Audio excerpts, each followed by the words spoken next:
Bezzecchi then comes to round 8 with a 17-point lead in the standings over his teammate Jorge Martin. Bez now victorious in 4 of our 7 opening Grand Prix of the season. A Sunday, he said, was the best of his life. He's already watched last weekend's Mugello Grand Prix. He said about 10 times or so he will never get tired of watching a brilliant race where he got the better.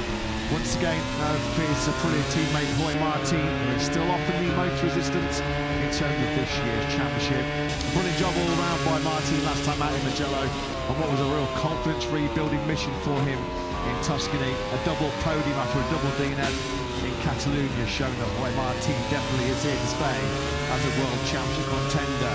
As we get set for our second visit then to Balaton Park. FP1 getting us underway live this morning. 45-minute session coming your way in what are pretty pleasant conditions. Not a lot of sunshine around, but as you can see, a bit of cloud cover. Matt Butler is going to be talking you through all of this morning's action with Jack Appleyard down in pit lane. 6 riders to win 4 of the first 7 Grand Prix in the modern 4-stroke era. Valentino Rossi, Casey Stoner, Jorge Lorenzo, Marc Marquez, and Pecco Bagnaia. He was the maestro of Mugello, Lewis, without any question. Marco Bezzecchi, I'm sure, still pinching himself with his performance 5 days ago in front of his home crowd. And it's fully deserved performance. What a weekend it was for Bez and for Aprilia. Mugello is their house. Certainly is, on a weekend where Ducati was celebrating their centenary. Aprilia with a takeover at Mugello, and locked out the front row of the grid, and then very nearly looking at the podium. If Aigura had potentially nailed that final corner move on Pecco Bagnaia and held it to the line, we would have been speaking of another Aprilia podium lockout. Led by Marco Bezzecchi. The World Championship lead didn't grow by much in Mugello, up to 17 points after Bezzecchi cancelled out Martin's points gain in the sprint and added another couple on top of that to move 17 clear. Of course, another 3 Grand Prix to come in the next 4 or 5 weeks before we head off on our summer break. So still plenty to play for in the World Championship battle, which is certainly looking like it's taking shape as an all-Aprilia battle. Bez on fire so far this season. Now being the 27th Italian, he's won 6 of the last 9 Grand Prix. He hasn't finished, well, he's finished top 2 in 8 of the last 9. Clearly he is going to be the rider to beat. Although his teammate Jorge Martin, perhaps a little bit mischievously, saying yesterday after his brilliant performance here last year when he was on pole position, he dominated the sprint and the Grand Prix on our first visit to Balaton Park circuit. Martin still says Marc Marquez is going to be the rider to beat this weekend. That Marc was in complete disagreement with that opinion when I asked him yesterday. Of course, fresh off double surgery on the right foot and the troublesome long-standing right shoulder injury. If having won the sprint here by over 2 seconds last year, having won the Grand Prix by over 4 seconds from pole position, there's not even a small part of the 33-year-old that said he felt like he had a chance of being in the podium fight and the victory fight here this weekend. His reply was simply, no, forget it, not even thinking about it. Do you believe him? Not quite, no. I mean, Marc Marquez, I think, was, he was trying to play the game in Mugello, tried to think long-term, trying to think of his physical condition, and then what happened when the sprint got underway? He went from 4th straight into the lead, and he attacked. That's what Marc Marquez does when he gets on a motorcycle, puts the helmet on, slams the visor shut, he attacks. And he certainly made his presence felt in Mugello, didn't he? Just ask Pedro Acosta, who found it quite difficult to finally settle that particular score with Marc Marquez. I think he'll get through today, see where he is on the grid tomorrow morning, and take it from there. Because Marc Marquez, it certainly won't be as physical a challenge for Marc Marquez here. Predominantly left-handed this Balaton circuit. It is anti-clockwise, and also the direction changes here. The chicanes aren't going to be quite as physical as the fast S-bends at Mugello.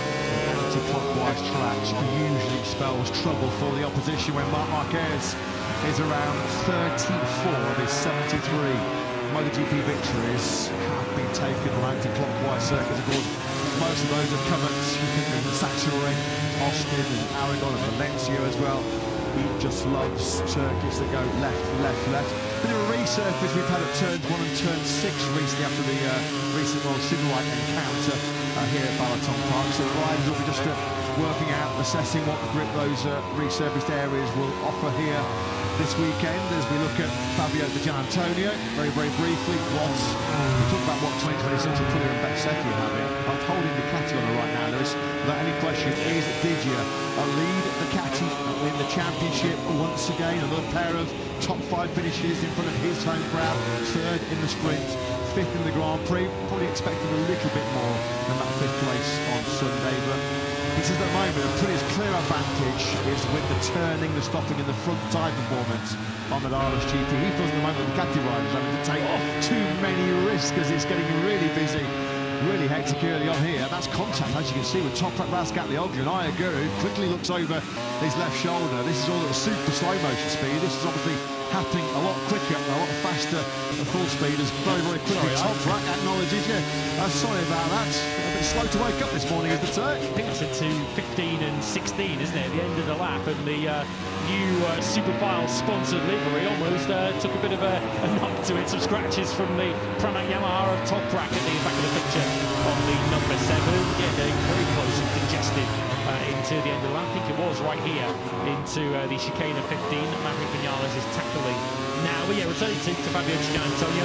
39 points adrift. He is now at the top of the World Championship. It does feel as if Ducati rider is going to win the World Championship this year. It's likely to be Fabio Antonio who has the best crack at it, and felt that it actually wasn't his start that was the problem, as we've said so many times in 2026. He did lose places on the first lap, but he felt his initial launch off the line was actually fine.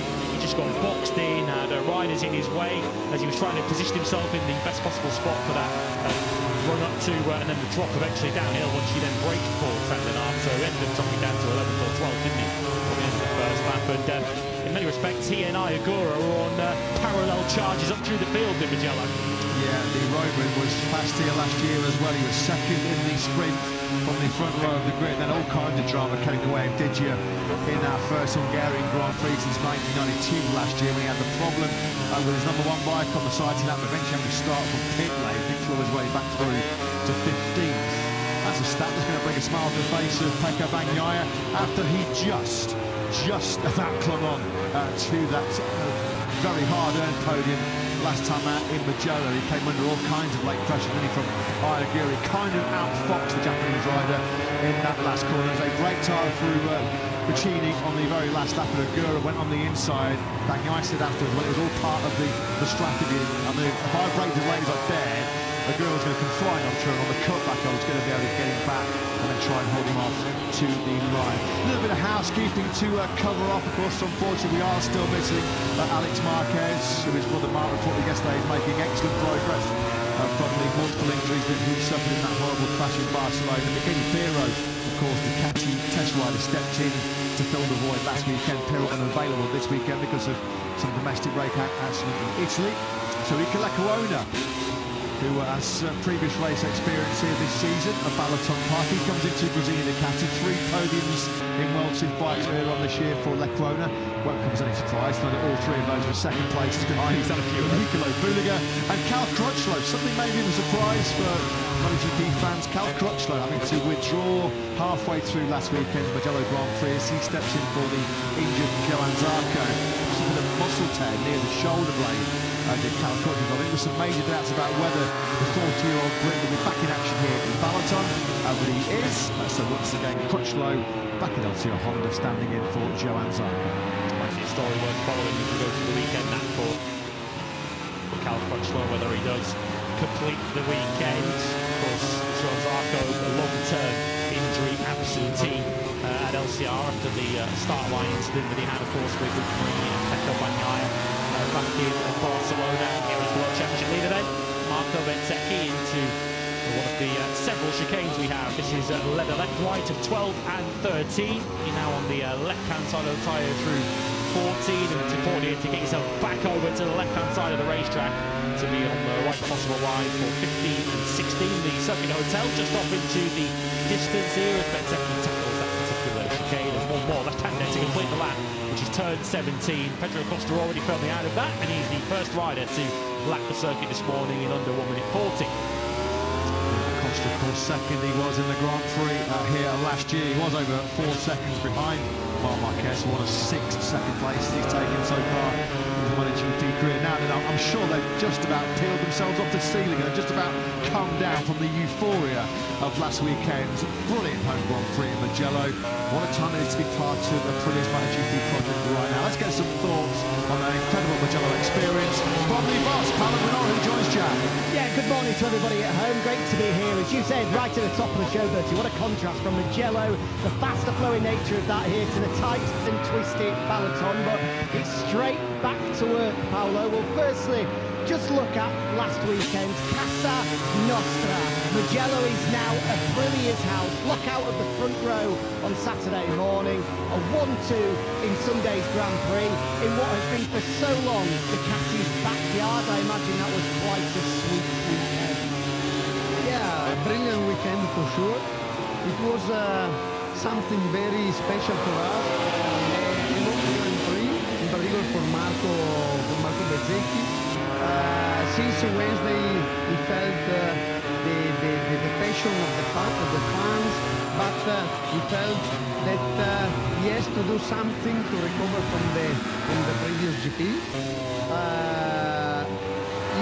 He was, and Jorge as well, very focused during all the GP. We start a little bit in a soft way, struggling a bit during the Friday, but then we found the way, and then yeah, a brilliant, amazing, unbelievable result during the Sunday weekend, the Sunday GP, sorry.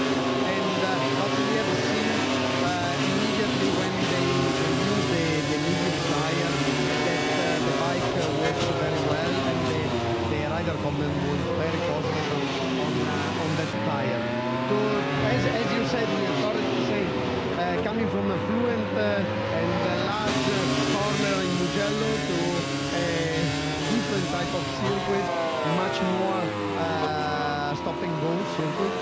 So will be tricky here compare Mugello. It is a fully different layout, fully different approach to the corner. It is necessary to manage in a different way. There is no particular problem on the tire, to be honest, compared to Mugello, where it was necessary to manage the front and the rear as well, and they did so in a very good way during the Mugello race. Here it is quite different, but as I told you many times during this season, it is a fully different GP, but we take the same way of working, no expectation. Last year we struggled a bit, but then at the end during the GP we show quite good result. It was the only, I think, the third GP of Jorge, and immediately he felt good in this track. So we are positive, but we are very pragmatic. We start as the last GP with the same setup, no particular change, and we are looking forward to do a good race. Now, 17 points the difference between Marco and Jorge. Marco extending that championship lead by 2 points in Mugello. Who would have been happier Sunday night in Mugello, Jorge or Marco? Marco obviously delighted with the home Grand Prix win, but for Jorge to go into Marco's backyard on home turf and to only lose 2 points to him, I imagine both were quite happy here. So tough question, which one was the happiest? No, you're fully right. You said everything correct. Both of them are very, very happy. To be honest, for sure, Marco was the happiest of the two. But yeah, Jorge was very, very happy about it. He was on the home Grand Prix of Marco, and he stayed with him during all the GP. He showed a very good race pace. He was so smart to keep the position without taking any risk. And yeah, at the end of the GP, his smile was something good to see, and for us is very important to see him in such a good situation. Just finally, on this weekend, I get the sense these are the weekends where championships are won and lost, in particular for Marco after the high of Mugello. He said the pinnacle of his career. Just 4 days later, to pick himself up and go again, mentally, emotionally, must be drained. So how much of a test of character, how much of a test of his mental attitude is this weekend to make sure that he applies himself and goes again?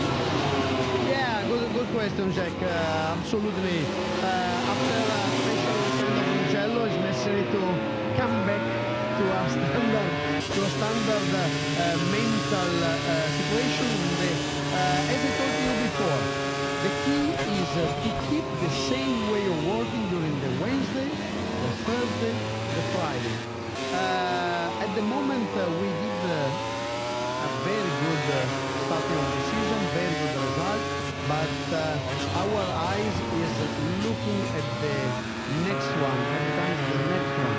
So it's necessary to keep the same way of working, and we discussed during the yesterday meeting in the same way, not forgetting Mugello, keeping our foot on the ground, and to manage the GP in the way we did in the first part of the season.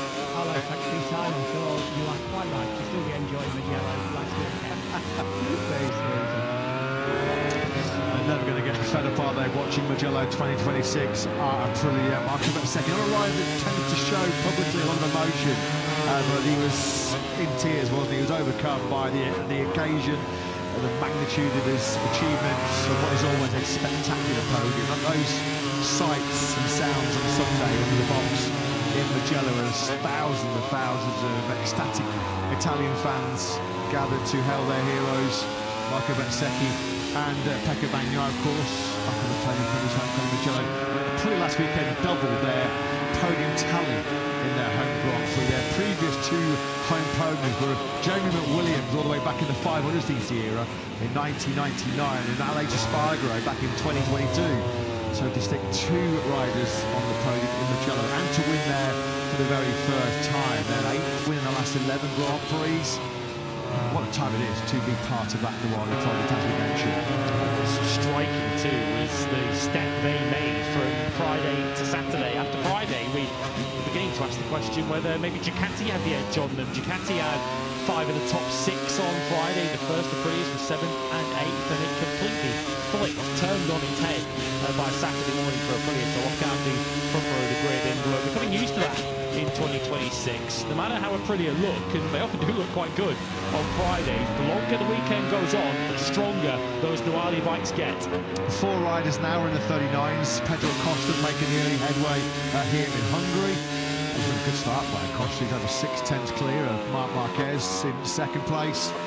Marc Marquez saying last weekend in Mugello when he just fought until his body gave up on him. The Ducati at the moment, that factory Ducati underneath Marc Marquez is 1 or 2 steps at least ahead of him and where he's at physically wise. Gian Antonio once again inside the top 3 on a Friday. We've sat that plenty of times to see that. Diogo Moreira, well, all the momentum gained in Mugello for the super impressive rookie. Have a look at another stat. First team to achieve 4 1-2 finishes. That's factory teams, I believe. A British factory team, 4-1-2 so far in 2026, which is the most by a factory team since Repsol Honda did it all the way back in 2013 when that combo of Marc Marquez and Dani Pedrosa had 5 1-2s. Coming back to Moreira, he was magic at times in Mugello. He won the overtake of the weekend, voted for you and by you, the fans at home, for that brilliant early sprint pass on Marc Marquez. First time this season we see Moreira in Q2, his first double top 10 finish last weekend. So good he was in Mugello, he got a message off Brazilian football legend, Brazilian football icon Ronaldinho, who's one of my favourite players. What a pre-Hungary boost that was for Diogo Moreira. 4th cookies this morning with a 1:39.829. He was by far, Lewis, throughout that Italian Grand Prix weekend, the lead Honda, the leading light in HRC. You're getting the sense that he's figured this out already, Moreira, and there's a big result coming very soon from the 22-year-old. Yeah, I think we're right to be excited about Diogo. Of course, the first lap of the sprint was, I think, a little bit of a snapshot of what Diogo Moreira is capable of in MotoGP. Didn't last, of course, and I think was always unlikely to last given how hard he was pushing in those early stages, but to pass Marc Marquez on the first lap of the sprint. However, Marc Marquez is feeling physically on board the bike is going to be a moment that I'm sure Diogo will remember for the rest of his life. It will be easy for him to remember it because he's now got it printed, and I'm sure it's going to be up on his bedroom or living room wall when he goes home after this Hungarian Grand Prix. Marc Marquez even signing that particular photo for him on Sunday morning last weekend. 9th in Barcelona, 10th last time out in Mugello, so back-to-back top 10s now for the rapidly improving Diogo Moreira. Magnus Vinales, who's just on his PB. It's our busy morning so far for Vinales. He's one of only 2 riders that's already ticked off 10 laps in this morning session. He collected a load of the other one. He was busy doing a Michelin tyre test under the new Michelin tyre era in World Superbikes next year in Aragon, straight after last weekend's Motorland action, when he got the phone call. Are you available? Do you fancy a crack on the Ducati GP26 vacated by Alex Marquez? He said, well, when Rosini come calling, when Ducati come calling, you simply cannot say no. Welcome back to the 26-year-old Spaniard, replacing Alex. He hasn't raced in MotoGP since 2023, when he did a bunch of races, something at both Repsol Honda and the LCR Honda. So good to see him getting another chance to showcase his skills against the elite in world racing. Really easy next weekend, isn't it? They're racing at Misano World Superbike, so I'm sure that will be in his mind as well as he looks to prove himself once again against the very best, as you say, in MotoGP. Diogo Moreira and rider he passed on the first lap last weekend in the Tucson Sprint. Marc Marquez, solid start to the session, you have to say, for Marc. He's up in second place at the moment, albeit not a very close second, as Pedro Acosta looks to try and make an early statement here in Hungary. Well, Marc Marquez said last weekend he just pushed at his 100% until he couldn't anymore. The tank just ran empty. He got fatigued, he got exhausted. He still produced some brilliant racing, did he last time out. Good battle with Gian Antonio, in particular with Pedro Acosta. How many times did the 2 Spaniards, the 2 future Ducati factory teammates, go toe-to-toe with Mugello? There was a clear sense, wasn't it, from Marc? Get through Mugello, a sort of solid weekend, no dramas, no clashes, which he did. He said Mugello was the starting point. Still too early, he says, to understand fully when he thinks he'll be at the physical level to match the level of the factory Ducati. And he's made no excuses all season so far, has he, Marc? He said clearly, I believe the Ducati's capable of winning races. It's a type of contending motorcycle. The deficiency in that package has been my body and my right shoulder. Davide Tardozzi said to Jack Bidney on the grid last weekend, was not going to take it, it's a little bit loose around turn 14. Davide Tardozzi said he reckons perhaps a month for Marc Marquez to get back to that sort of level again, which would sort of bring us in line with potentially sort of Sachsenring time, potentially. We know how good Marc Marquez is around there, more victories around there than we've had hot dinners. So Marc potentially, of course, without really a World Championship to really think about at this stage, and so many aren't ruling him out of the World Championship, but Marc isn't thinking in those terms at the moment. He can just focus on recovery at his own pace. Well, we know he will just mention how brilliant he was in Mugello last weekend. Ronaldinho is now a Diogo Moreira fan, just like we all are here in the MotoGP paddock. He was on this great run of form, successive top 10 finishes. Let's get some thoughts from LCR Honda boss Lucio, checking over Jack. Yeah, great to be joined by Lucio. Just first up, the Ronaldinho message. Where did that come from? Did someone spot him in an airport, or what happened there, Lucio? Yeah. So he said in the airport, and then he had a small chat, and then he was very keen to send his message to his brother. We'll have to invite him to a Grand Prix sometime. We've been saying in the commentary box, there's not many people we get a photo with on the grid, but Ronaldinho is definitely one of them. The way it's going, Diogo might be one too, because his weekend in Italy was superb. Built as though that's the type of weekend as a rookie that can do him the world of good. How much of a base, of a platform are you hoping he can now use Mugello to push forward for the rest of the season? Yeah, as I told you, already on Monday test and Barcelona and Momelo, we found something better, change something on the back, and he told me at the end of the test, he said, I have got something, and let's see Mugello. And Mugello was a confirmation that he made a step forward. I think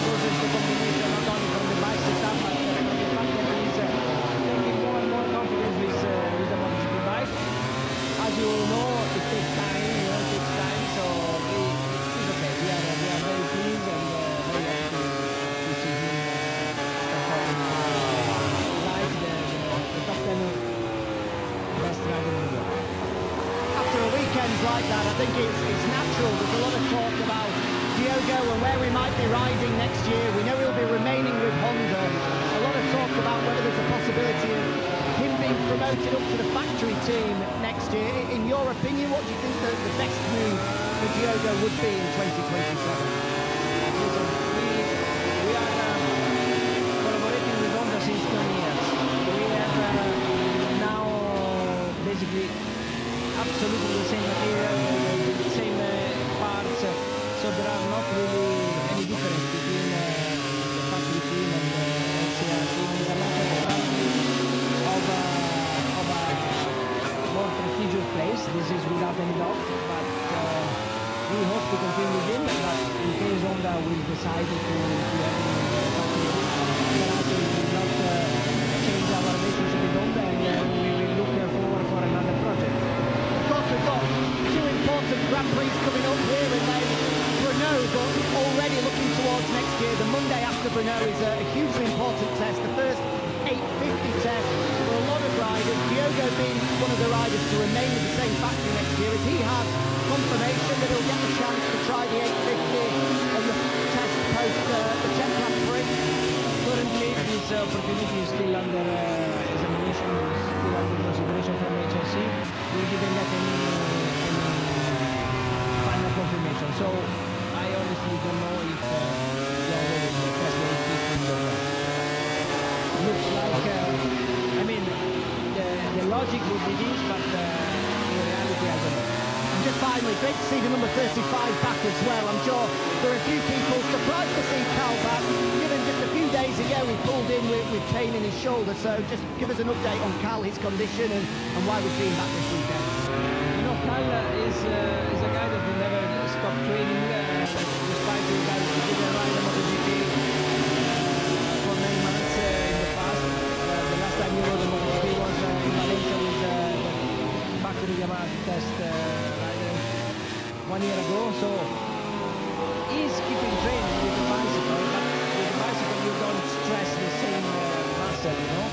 So it's quite normal that he needs a little bit time to refresh and to pull all the nerve, all the muscle on a MotoGP bike. But I believe that it's a matter of just few races and as strong as you get in the past. Thanks, Lucian. Have a good weekend. Good stuff as always, Jack. Thank you very much for that interesting chat with LCR Honda boss Lucio Cecchinelli. At Mugello was just about the worst circuit that Cal Crutchlow could have stepped out of retirement for almost 3 years. I mean, every single millimetre of Cal's body, I think, was aching, wasn't it? After that tough physical battle over Mugello. An interesting point that Jack made there about the eligibility of riders available for this big 850cc test, which will be on the Monday after the Czech Grand Prix. I mean, you're bidding in contracts. The only riders that we know are staying put on their current manufacturers next year are Moreira at Honda, Bezzecchi with Aprilia, and Marc Marquez at Ducati. Everybody else, it seems, well, top right Razgatlioglu, of course, we think is going to be, well, he is going to be staying with Yamaha, but there may be only 4 current riders that are going to be operating on the 850cc test on that Monday after Brno, which is a top secret test, a media ban, team personnel only allowed in. I guess there's going to be a whole bunch of test riders there from the manufacturers will be present too, so no confirmation yet of whether Diogo Moreira will get to throw his leg over the brand new Honda 850 for the first time in Czechia. Sounds awfully cynical, but there's no room for sentiment at this level in Grand Prix racing.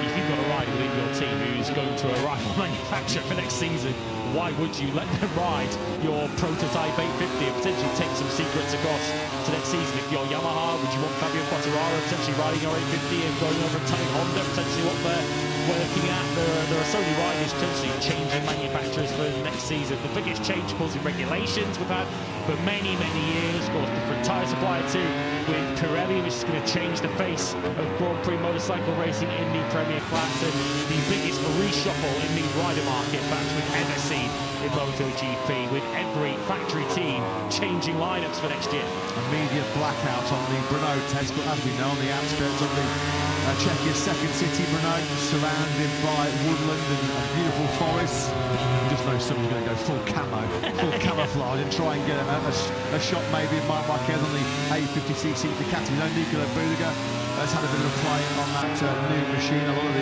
testing work would have been done, a lot of the groundwork done by Michele Pirro. And the rumour is gaining more momentum and gaining more strength that Nicolo Bulega looks like, out of those 4 Italians competing for the second seat in VR 4060 Catenacci alongside Fermin Aldeguer, does look like, doesn't it, that Bulega's won that race over Celestino Vietti, Frankie Morbidelli, who makes his scheduled to make his 150 MotoGP start this weekend, and Luca Marini, of course, I should say Fermin Aldeguer. He's on the right, that will not be change of brand, so Fermin could actually be part of the 850cc test on the Monday. But yeah, if you believe the gossip columns, that Lewis Bulega's won the race. It would make an awful lot of sense, wouldn't it, given that he's essentially the designated 850 test rider for Ducati. He's riding Pirellis in the World Superbike Championship. He would surely start, as rookies go in MotoGP, he would start very well prepared for 2027, if indeed he is the VR46 rider alongside Fermin Aldeguer. Let's get an update from the newly sponsored and newly liveried Trackhouse team down in pit lane with Jack. Yeah, just to continue on your 2027 rider market chat, one of the key names at the moment is the man leading the Moto2 World Championship, Manu Gonzalez, after the incredibly impressive victories in both Barcelona and Mugello. There's a lot of people asking the question, what more does he have to do to get a MotoGP seat? There were some rumours coming into this weekend that there had been some negotiations started with Trackhouse, although it was confirmed to us yesterday that maybe that isn't the case, and Manu's still on the lookout for a MotoGP seat next year. Leading to this, what you will, no Davide Brivio here today, because I just went down to Trackhouse to try and put those exact questions to him. One man I have seen in the paddock though, Francesco Guidotti. Understand Brivio will be arriving tomorrow morning, but all indications are pointing towards the fact that Brivio, as we know, leaving Trackhouse and moving to Honda in 2027, that the former factory KTM boss Francesco Guidotti is likely to take over the role of Trackhouse chief, potentially from mid-season onwards. Thanks very much, Jack. Yeah, Francesco Guidotti, he did have face-to-face talks with the Trackhouse boss Justin Marks recently at the Catalan Grand Prix. So he brings a lot of experience. He's been former Tamac Ducati team, was former manager of the factory KTM squad. Of course, he has been in the paddock for many years, has Francesco Guidotti. Well, Marc Marquez said yesterday, no chance, not a prayer of a Sprinter Grand Prix double repeat of 2025. But of course, it's an anti-clockwise circuit. Marc Marquez loves those, and he currently leads FP1 at 1:38.626. We've got the same 1-2 from last year's Balaton Grand Prix. Last August, we're coming here a lot earlier than we were here last year. It's Marc Marquez leading the way from Pedro Acosta. Those two are the only riders so far this morning addicted to those 38s. Yeah, Marc Marquez is not a liar, but I do wonder whether there is an element of just playing the mental game there with his rivals. Basically, if I beat you on Sunday, what does that say about all of you as the youngest member of the Crutchlow family watches her father in action? Of course, has been at Grand Prix with Father Cal, but of course this is, I guess, an experience where not only can she watch her father in action, but also remember the experience. Yeah, Crutchlow, fantastic to see here. Cheerleading for the old man. First team to achieve 4 1-2 finishes in the same season since Repsol Honda did it in 2013. Repsol Honda that year had 5 1-2. Another stat, another clear indicator that this 2026 season has been a Puglia-owned so far. What a step they have made, largely thanks to the brilliance of this. How's our Italian Grand Prix really getting on? He's currently sitting in 7th place for the 140.017. What I was surprised by about the Mugello top 3 last weekend, Bezzecchi, Martin and Bagnaia. Only the second time that those 3 have actually stood together on a Sunday MotoGP podium, the first time since Misano 2023, which I was really surprised about.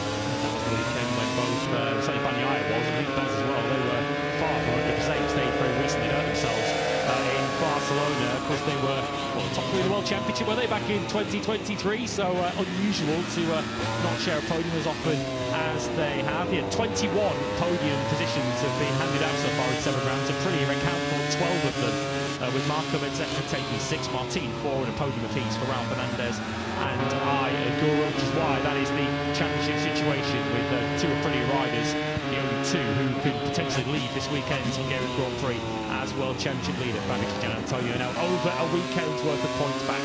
70 points is a big gap between Bez and Pedro Acosta, the KTM star, in 4th place in the standings. And what about Marc Marquez? 102 points behind Bezzecchi in the championship. There's still a lot of racing to be done in the remainder of 2026, but it is already that a gap that's going to be too far to bridge for Marc Marquez. 5th place in the majority sprint, 7th place in the Grand Prix. That was actually Marc's lowest factory Ducati finish in a race. He hasn't crashed it, of course, he was 12th by the line in Jerez last year. Unfortunately, that was a race that he crashed out of contention. As Jorge Martin leaves pit lane. Jorge Martin came to this Balaton Park Grand Prix here last year, still very much walking wounded. It actually turned out to be his best weekend of 2025. The Spanish rider, he was 9th in the sprint and then 4th in the Grand Prix. He came here last year everybody's going, oh, super tight, super twisty, you can't overtake here. And then Jorge Martin did not get that moment, did he? He came from 16th to a brilliant 4th place 1 year ago in the Grand Prix. So yeah, Jorge Martin showed that you can come through the field in Balaton.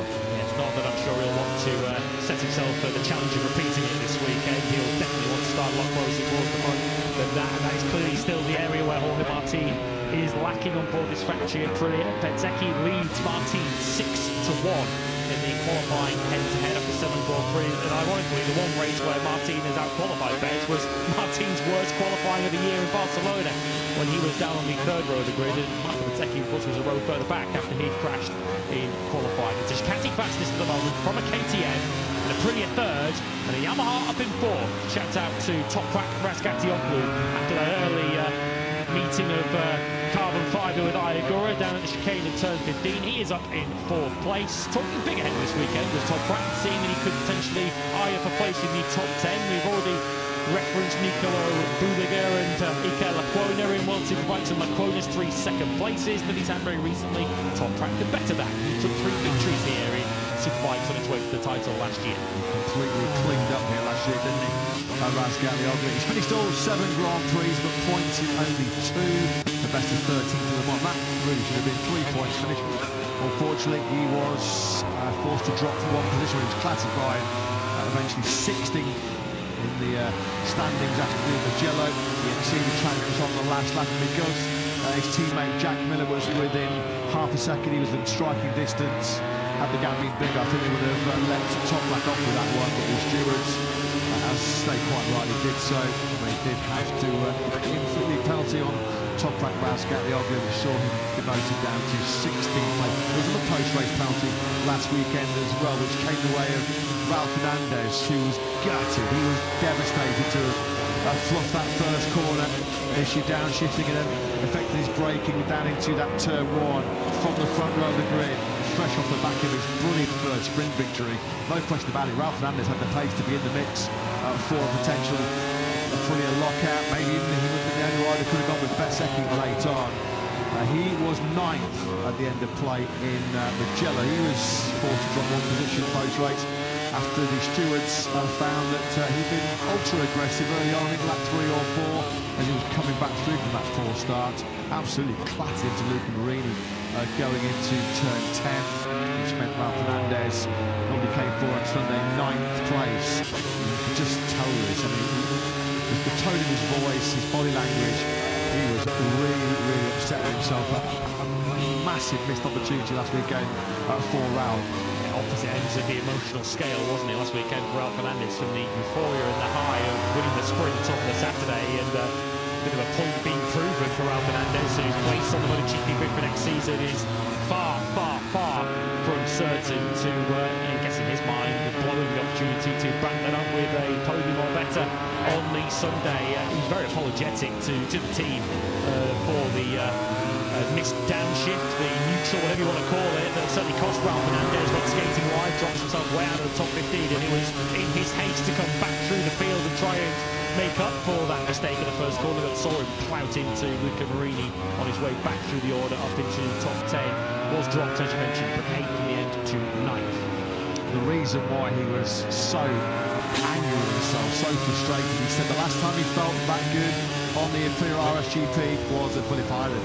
Of course, that Australian Grand Prix weekend where he won his first ever Sunday showdown. Gets two chances to right the wrongs of Mugello here this weekend, and he's done a pretty good job of it so far. As Fernandez, he was inside the top three, although Fabio Di Gianantonio was just punching him back to fourth place.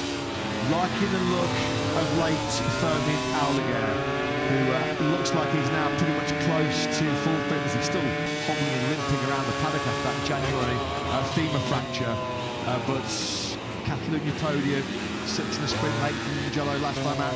He has scored points in all 6 Grand Prix so far this year, the 6 that he's participated in, and Aldeguer has fired himself up inside the top 5 at a 1:39.634. It's fair to say that Fermin's firing on all cylinders once again. Yeah, I asked him last weekend at Mugello how he's getting on. Of course, lost a lot of pre-season with the broken femur. We didn't see him until round 2 in Goiânia, and just how he's getting on with this 2025 spec Ducati. But he says he feels at the moment that he's at least in a position to be as competitive as he was at his best last year. So it would appear that that process that he and his crew chief Frankie Carcelli have been on down at the Gresini team has been a successful one. It's going well at the moment in this session, up in 6th place. It's spread out by MotoGP standards at the moment in this session. A second covers, just under a second covers the top 5 at the moment, down to Jorge Martin. Expect that to close up as we go through the afternoon. Looks like Ayagura might have missed his Friday morning alarm once again, because once again the Japanese rider is nowhere in our opening exchanges here in Hungary. Down in 18th place is Agura-san with a 1:40.433. That's 1.8 seconds off of the best pace, and this can't keep going on. I mean, we clearly have seen in Austin in particular when he started 11th, in Le Mans when he started 9th, and last weekend in Mugello when he started in 13th place. They are 3 Grand Prix that spring to mind where you think, well, we're better qualifying and maybe a little bit more aggression at the start. We could have won those Grand Prix. I mean, I know he was ruled out for a technical issue in Austin, but right now you get a sense that in terms of the sort of last third of Grand Prix, those last 6 or 7 or 8 laps, Ayagura is probably the fastest and strongest right now on worn tyres. He said, well, at the moment my strategy is I'm saving rubber at the start when others will go quicker and then look to manage it in the final stage of the race. He goes, I'm in conservation mode and then I come on really strong at the end. I mean, you just wonder whether it's maybe a time for a change in tack from Agura. Yeah, it's clearly just his natural instinct, his natural style. It was a feature of Ayagura through his Moto2 career. He often come rampaging through the field later on. Here he is with some fresh rubber, which is helping him move up the order. This could potentially get him into the top 10. It's just outside, it's 13th for Ayagura, but yeah, as you say, he doesn't appear to have woken up so far. It feels in Grand Prix weekends as if Ayagura doesn't truly wake up until about 2:30 on Sunday afternoons in the latter stages of a race where he comes steaming through the pack. So Agura, he'll argue it's working at the moment. He's 5th in the World Championship, but of course with the Aprilia clearly being the class-leading motorcycle in MotoGP, you could argue he's not quite maximising it yet.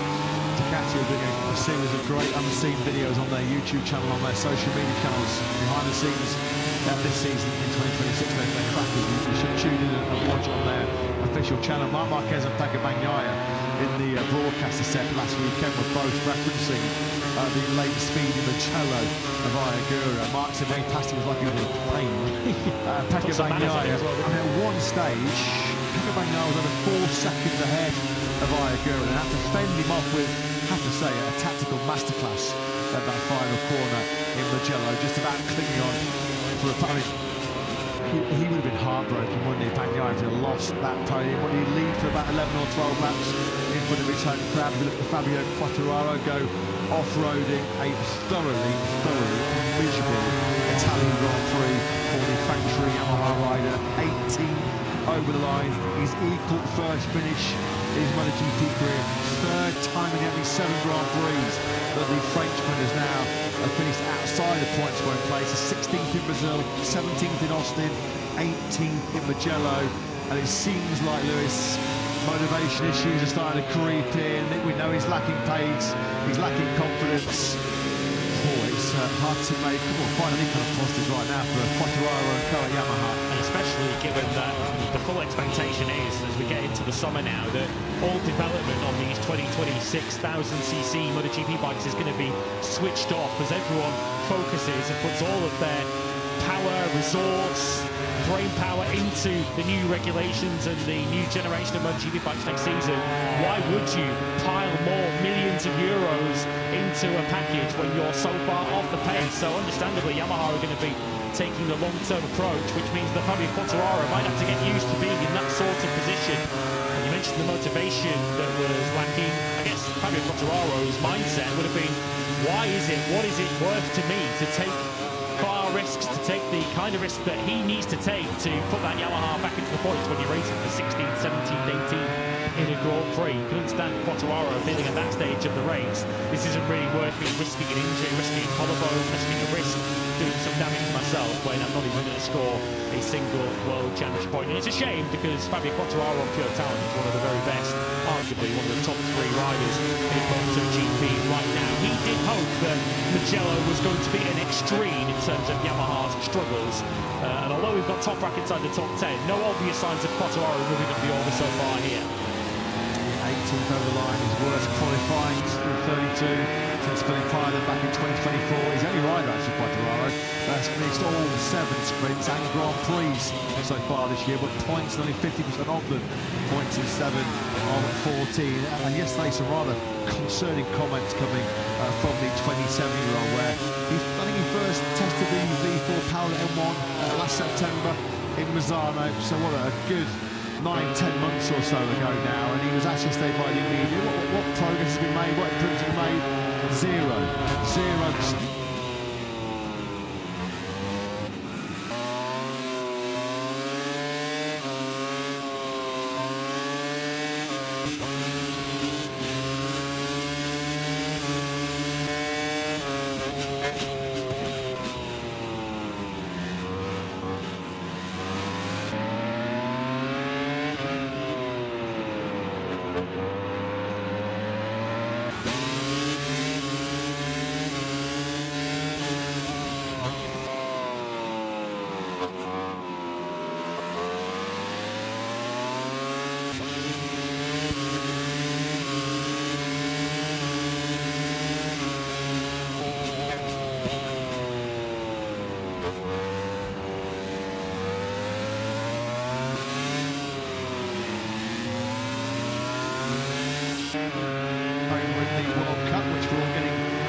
Of course, Fernandez will be cheering on the Spanish football team. He is a bit of a football lover.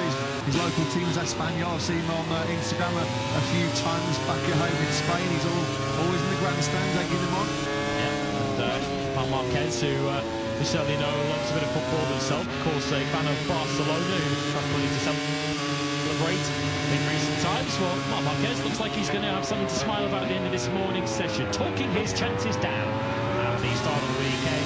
It's going to be a little more difficult to make many believe in if he talks them down after that.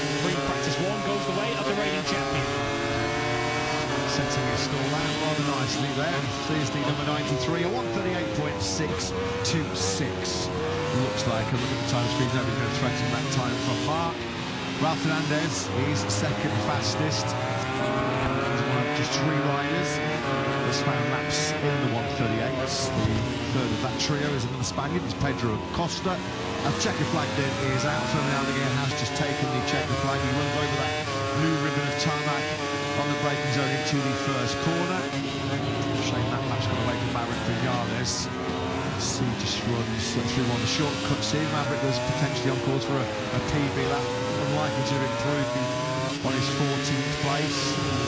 Strange to think his number was, it's 11 months now since all of Maverick's shoulder injury woes started, and he spoke to the media yesterday and said he's still lacking strength in the muscles. I mean, it's a long time ago. What a recovery process it has been for Top Gun. He says he hopes to be 100% fit for the Czechia Grand Prix in Brno in a couple of weeks' time. So it's been a pretty painful and long and arduous recovery process for the 31-year-old. Doesn't feel, certainly looking at the lap times and the results in front of our eyes, doesn't look as if he's on the verge of being 100%, but we'll trust Maverick. He knows his body better than we do. It's a bit of a worrying sign he's having to slow down from lap 4 in the Italian Grand Prix just to make sure he's got the energy to reach the finish. But we certainly hope that we do see Maverick back to 100% very, very soon, because we know what a class rider he is. And KTM, around here at least, does appear to be working fairly well for Pedro Acosta, who ended the morning inside the top 3.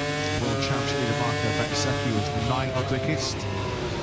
Jorge Martin was 12th, so a rather low-key under-the-radar start, as they tend to often do for the factory of Aprilias. Luca Marini is impressed, just as he did here in the Grand Prix last August. 8th quickest for the Italian, who looks like he's in shop window territory. Last weekend here in Hungary was his best weekend for HRC, 4th in the sprint. That's one of only 2 top 6s he's had in sprints for Honda. He was 5th in the Grand Prix, which is also a PB for HRCs on Sunday. So expect Marini to be right at the sharp end this weekend. Not a bad way to open his account. He's in P8. So much good for Marini, though. He's going to hinge on tomorrow morning, well, first of all this afternoon, getting himself into the top 10, and then where he qualifies tomorrow morning. Luca Marini has only made Q2 once so far this season. That was back in Austin when he qualified in 9th and was then able to convert that into a 5th in a sprint and a 9th in the Sunday Grand Prix. So often we've seen Marini in heavyweight Q1s, and so often he's on the wrong end of them. Well, for the first time since this Grand Prix, the end of August 2025, Marc Marquez starts the Grand Prix weekend in P1. This Peloton Grand Prix here last year was one of 10 double wins that Marc had as he marauded to that world title. It was the last of the 7 successive double wins, and that purple patch, that sort of unbeatable spell he had halfway through last year. The question is going to be just how much can he hang in there. 13 laps in the sprint tomorrow at 3 p.m. local time, 26 laps, double the distance it will be on Sunday. Fair to say this Peloton circuit, its layout, its characteristics, a lot less physical than Magellan last weekend, where it was just a whole host of hard-braking zones, fast change of direction, which in the second half of that Grand Prix really did start to take it out, Marquez. But that might just be convincing a few people to start checking your betting slips and maybe getting a few euros on Mark for the win this weekend now. And quickly before those odds shorten, because you feel like they might do after this morning. Just saw him there, sort of stretching that right arm and shoulder out a little bit as he came into pit lane. There was anything too much to be concerned about in there. That's natural with the current progression, the current situation that Marc Marquez is in as he works his way back up to 100%. I guess for Marc Marquez on his return from injury, back-to-back Grand Prix weekends, I don't think he would have necessarily asked for those. I think he probably would have benefited from a weekend off after Mugello just to rest up to be ready for his next encounter. But the nature of this early summer of MotoGP is that he doesn't have that luxury.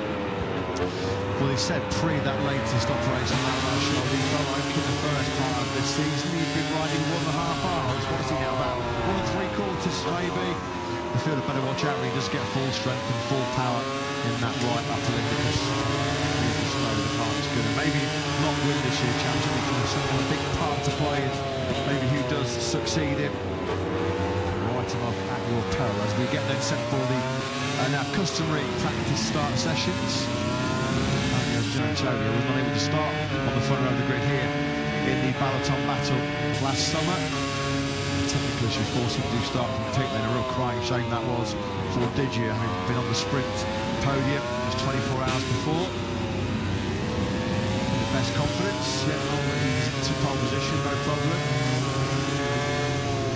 Did lead in the early part of last year's Hungary Grand Prix. Marco Bezzecchi led the first 10 laps before eventually dropping to 3rd place behind Spaniards Marc Marquez and Pedro Acosta. Contact on the way, wasn't there, down in this first sequence of corners with Marc Marquez, who went a little wide into the first corner.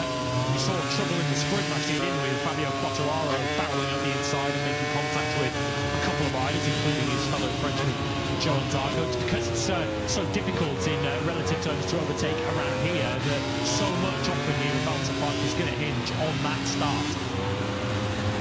Crutchlow's aching body saw him carried him to a 42.204. Crutchlow's first visit to this Peloton Park circuit was 1.5 seconds behind Iker Lecuona, fellow sub-rider.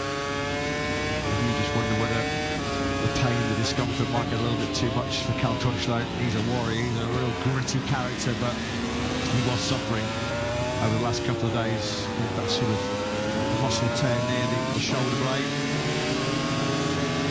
That's an absolute huge start by Marquez. Hopefully one of those in the sprint of the Grand Prix here over the course of the weekend.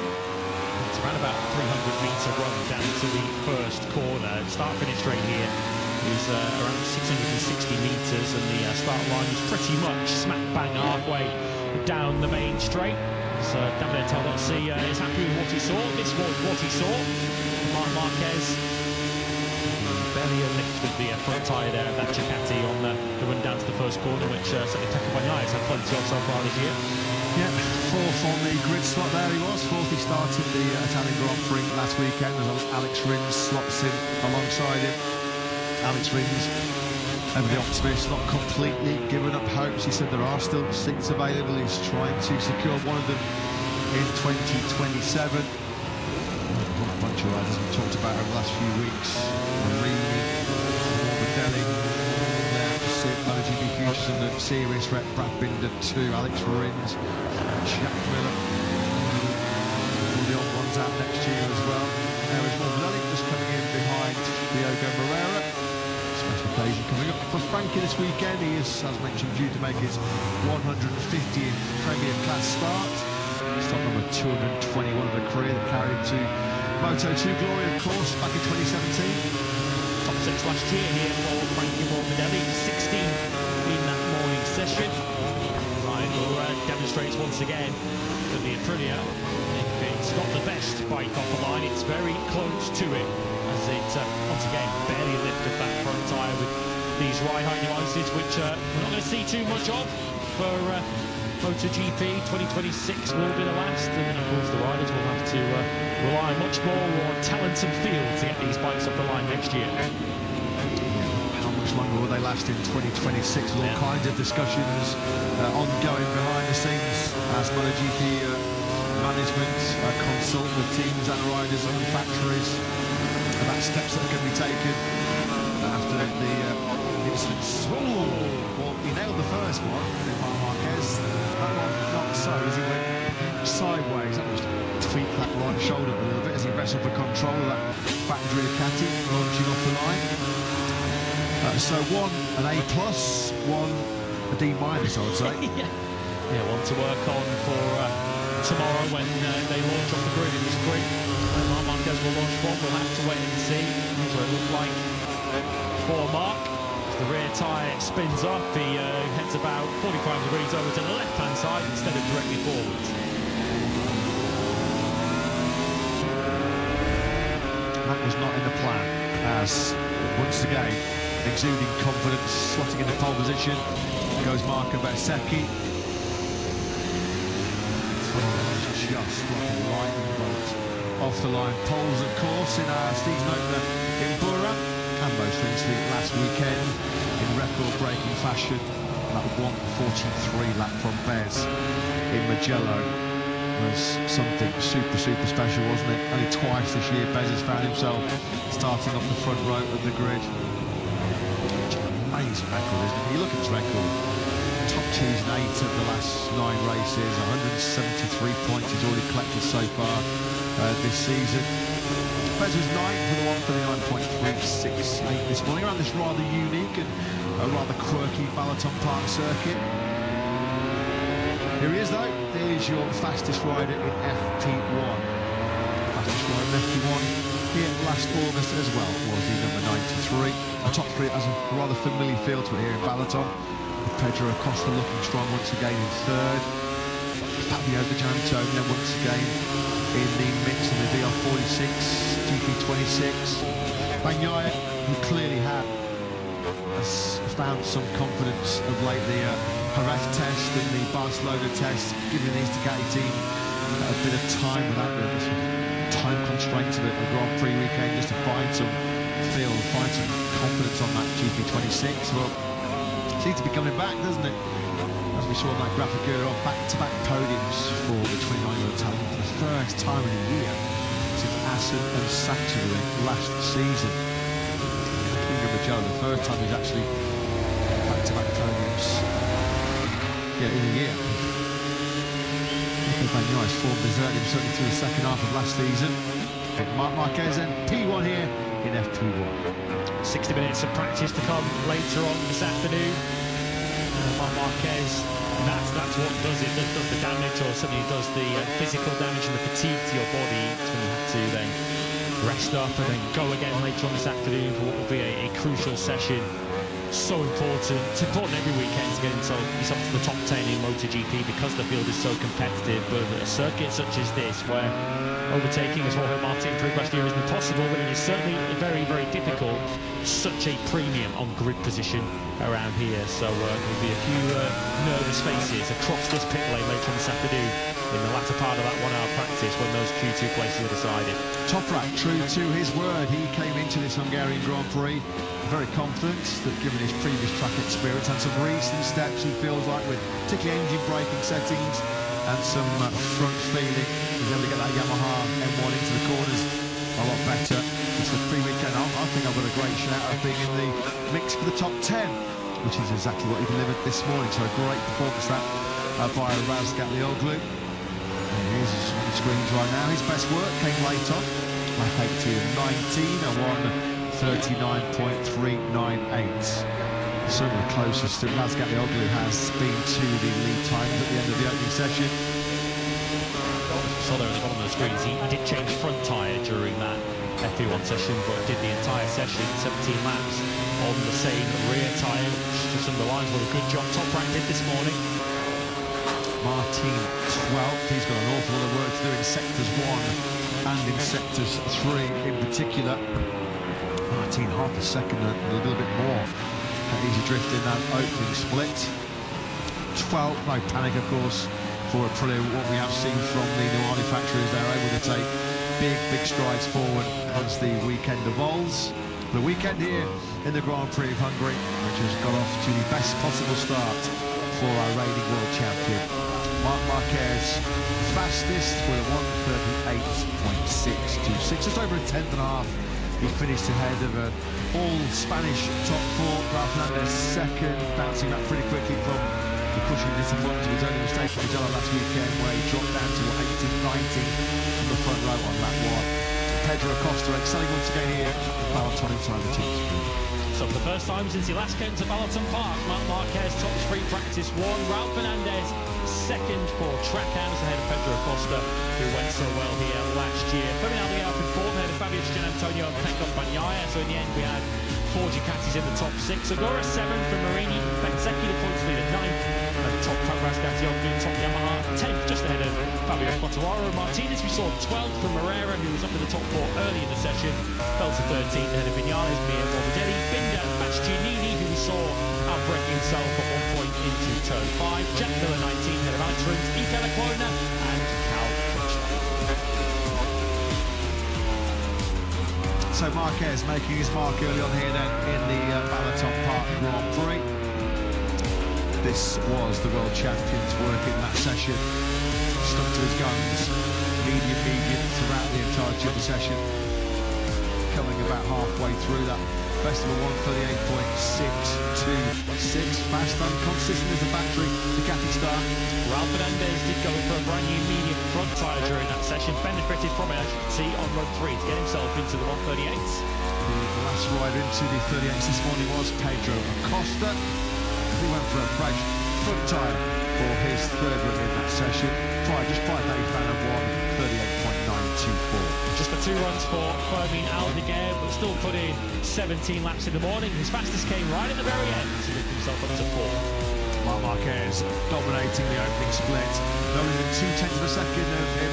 Acosta and Fernandez are closest challengers. And you'd argue the fastest section is sector 2, and it was dominated by the Aprilias, Fernandez from Martin. Strong in that 3rd split by Whisker ahead of Marquez and Acosta. And Rafa Fernandez back on top in the 4th sector, which lifted him in the end up into 2nd overall. So Ducati Aprilia in the splits then here around Balaton Park. As the Grand Prix of Hungary is open for business here in Balaton. Getting himself back to business, recovering from recent double surgery. It is the reigning world champion, Marc Marquez, hungry for more success, hungry for that 100th Grand Prix victory. made the perfect start here in the Grand Prix Hungary. Leads P1.